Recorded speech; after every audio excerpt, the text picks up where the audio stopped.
Welcome back to the Black Letter Podcast. We set out to create an entertaining and exciting podcast about law and business. Black Letter, the name, comes from the Gothic typeset. Over time, Black Letter became the only font that English law books were printed in. It made it harder for kind of the common person to understand what the English law books said. Black Letter came to represent something that was law, that was set in stone, that was sort of old and a well-settled fundamental principle of law.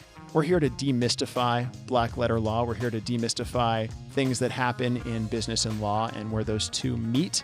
And I hope you have fun listening. Hey, thanks for joining us again for another episode of the Black Letter Podcast. Today with me in the studio, again live post-COVID, here we are. I've got Aleco Bravo-Greenberg. Aleco has a very interesting background. He's had multiple businesses, multiple big businesses, and he's transitioned from one to another and to yet another. So not only are we going to hear about Aleco's background, which is super interesting, but we're going to hear about in the second segment of our show, his new businesses and then finally what he's learned from all of these experiences. So Aleco mastered an MBA from Georgetown and a law degree from Georgetown Law here in DC. And well, Aleco, thanks for joining us. Yeah. First, before we dive into Soldier Fuel, Go Pills, your thoroughbred farm, the company you sold before all of that. Space exploration. Tell us a little bit about yourself and that background. Okay. Yeah. Something people wouldn't know is I'm from Mexico. I did know that. There you go. But a little detail. Yeah. So what part of Mexico? Mexico City. So my birth name is Aleco Bravo. Mm-hmm. And there's a story later on why it's Aleco Bravo-Greenberg now. Okay.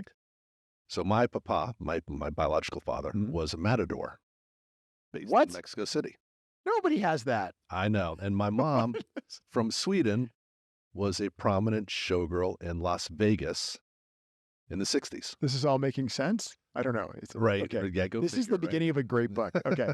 No, keep going. I love that. My mother grew up going to Tijuana to watch bullfights and had a mad crush on the matador Jaime Bravo. And years later, she's cashing a paycheck in the casino in Las Vegas at the Tropicana Hotel, where she was a performer. And Papa was in line behind her and asked her on a date. So here was her mad crush in line behind her, asked her on a date. Rolling romance, and I'm born in Mexico. Wow. 2.5 years later, Papa was killed in a car accident. Mom moved me back to the States, where she had grown up since she was 10. Remember, she's from Sweden. Right. She went back to the show, and 1.5 years later, married my stepfather, Herman Greenberg. Okay. Who was my best friend since the minute we met. And he was from Washington, D.C. He was a real estate developer in D.C. Gotcha. So I grew up in Washington, D.C. And then fast forward, education, school, boarding school, which, believe it or not, I begged my family to send me to. Yeah. No, both my kids did that too, which is, really? Yeah, it's strange. That doesn't happen very often. I know. I think it's a function of where they went to middle school. Yeah, it's a strange thing. Well, I hope they loved it. They did. They both really, really, I mean, my son's still in the middle of it. But. Oh, there you go. Yeah. After that, University of Virginia, then went to work for my father, Georgetown Law, Georgetown MBA at night. Finished my papers, promptly drove to entertainment industry, Los Angeles, worked in there for a while, actually more than a decade, came back to Virginia. So what'd you do in the entertainment industry? Just side note. Well, we had and that can come into lessons learned the hard way. Okay.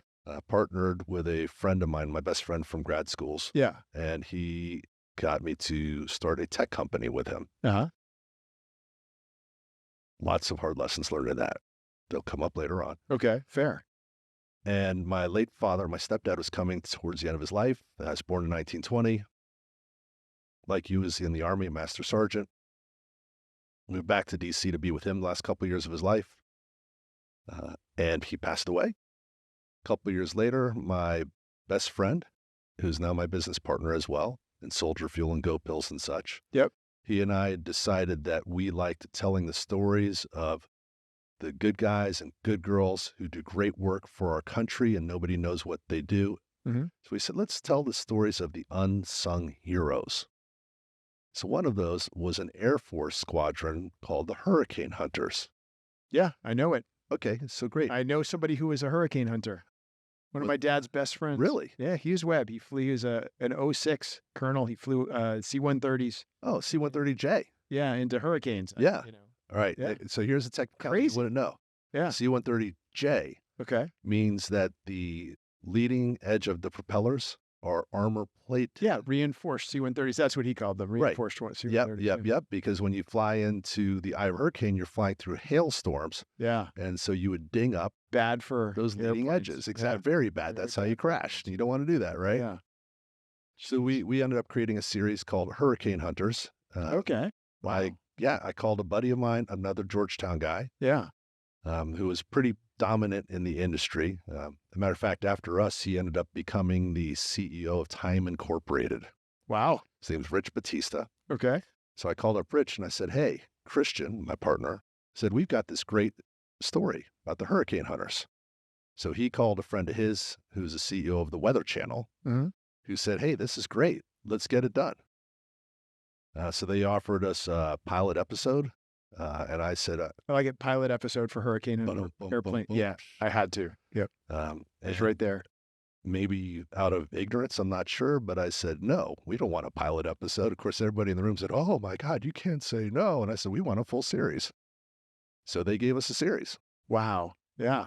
So we ended up doing 2 seasons. And for various reasons, although we were invited to do a 3rd season, Right. we decided not to. Okay. And we got really lucky. So luck is part of success. We got lucky because the 3rd season had no hurricanes. So we got lucky. Fast forward, after that, my late father's thoroughbred breeding farm, I decided to buy out my siblings on that and turn it into an incredible venue where I repurposed it from thoroughbred breeding into sport horses. So horses that go over jumps really fast and such. Right. This stuff you see in the Olympics. Right. Yeah. Exactly. Yep. Stuff you see in the Olympics. And I'm glad you said that because then I thought, well, you know what? Let's do something nobody else has done in the world. I'm going to start bringing in various Olympic gold medalists from various disciplines from the equestrian world. And then let's bring them over, have them teach throughout the year. Mm-hmm. And since I know how to produce TV while these people are teaching, let's go ahead and video record everything that they're doing. And then I contacted a friend of mine who's head of media at the United States Equestrian Federation, which is the governing body for equestrian activities. And I said, hey, I've got this great content. Let's make a deal. I'll give it to you for free. And you create a special channel. And they did. Really? Yes. Horse channel? Well, it's web-based. Okay. But they created a special portion of their website Yeah. featuring what we were doing at my farm. That's fantastic. It was a one-of-a-kind opportunity in the world. Nobody had ever really had this many Olympic medalists coming throughout the year in the various disciplines. It's quite unique. And then you decided this is the life for me. I'm going to do this forever. Or not exactly. Not exactly. So then I woke up one morning and I asked myself, is this what I want to do between now and when I'm dead? And I said, no, it's not. I'm really passionate about soldier fuel. And I thought to myself, here's my best friend who created the Soldier Fuel energy bars and the brand and had been selling it to various allies of ours and such around the world. Right. Even Los Angeles County Fire Department. So these are the bars, and I talked to you about this before offline. Yeah. When I was in the Army, they were called Hua bars. Yes. And the Army was giving them to us. Yes. And I think they were different than your bars. Yes. They were not good tasting bars. And they had a lot of saturated fats in them too. Yeah. So I do remember Hua bars. And if we're in the Army a long time ago, think Clinton administration like I was, you would have had a Hua bar maybe. So that's this bar. That's you guys. But it's better now. Yes, we completely improved it, redesigned it.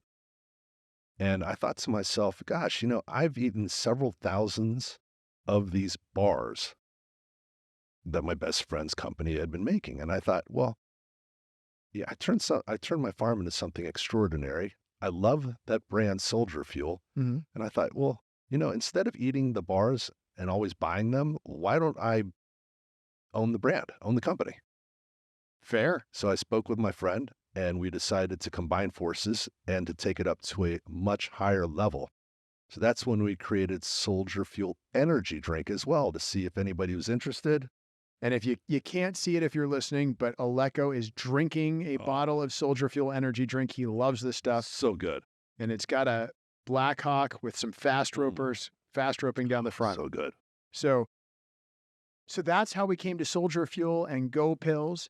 So that, folks, that's Aleco's background. Very simple. The son of a matador and Swedish showgirl who emigrated to Washington, D.C., then became a real estate developer, MBA, Georgetown Law School, went to Los Angeles. Yep. Entertainment, industry. did a couple seasons of a television program for the Weather Channel, tech company, and then thoroughbred breeding farm to Soldier Fuel. It all makes sense. It all makes sense. It all makes sense.